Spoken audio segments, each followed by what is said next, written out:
आप लोगों को मालूम नहीं कितने पहचाने पर्चे नहीं पर्चे, लेकिन आजमपुर बाई इलेक्शन के अंदर जिस तरीके से रणजीत सिंह ने आजमपुर के घर घर में जाकर के लोगों से कहा कि जयप्रकाश को वोट ना दो, कांग्रेस को वोट ना दो, बीजेपी को वोट दे दो, मैं जाने जाने में घर घर में हर चूल्हे के ऊपर कनेक्शन देने का काम करूंगा। आजमपुर की जनता ने जब चौधरी रणजीत सिंह को रिजेक्ट कर दिया, निग्लेक्ट कर दिया, यानी कि उनका कैंडिडेट स्वीकार नहीं किया, तो इसी तरीके से भारतीय जनता पार्टी के कार्यकर्ताओं ने भी चौधरी रणजीत सिंह का कैंडिडेट स्वीकार नहीं किया। और आज मैं कह सकता हूँ मैं इंडिया गठबंधन और कांग्रेस पार्टी का उम्मीदवार हूँ। आज झांसी विधानसभा क्षेत्र की जितनी भी कांग्रेस पार्टी का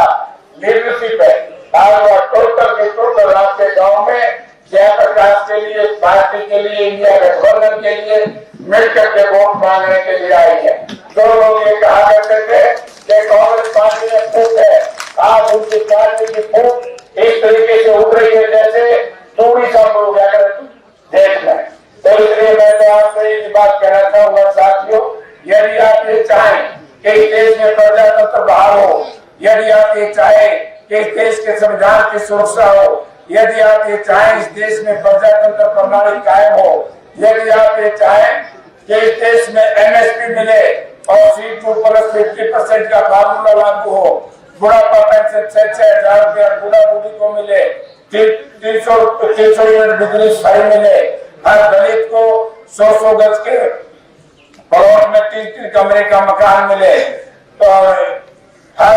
गरीबी को 500 रुपए का सिलेंडर मिले, तो मैं तो आपसे एक निवेदन करना चाहूंगा कि आप इंडिया गठबंधन और कांग्रेस पार्टी के उम्मीदवार जयप्रकाश को वोट दो। जयप्रकाश के को वोट देंगे और आज इसमें कोई शंका नहीं। आप लोगों ने देखा कि जिस दिन चुनाव शुरू हुआ लोग कहते थे 400 पार, 160 पाएंगे, जिस दिन 25 तारीख आओगे बीजेपी की 125 से ऊपर सीट नहीं आती और हरियाणा प्रदेश में 10 की 10 सीट कांग्रेस पार्टी जीतने जा रही है। जो मनोहर लाल जी आजमपुर के अंदर ये कहते थे कि मुझे तो 3.5 करोड़ करके दे दी, आज मनोहर लाल जी की हालत तो जाकर के देख लो। कर्नाटक के नौजवानों ने संचित होकर के जिस तरीके से वहां पर हमारे साथी दिवंगत बुद्धि राजा का समर्थन और साथ दिया है, और इसी तरीके से मैं यहाँ भी देख रहा हूँ हमारे नौजवान साथी जिस तरीके से मुझे दिखाई दे रहे हैं। इन साथियों के लिए भी एक ही बात कह करके जाऊंगा कि मित्रों, भारतीय जनता पार्टी ने 5 साल में कौशल रोजगार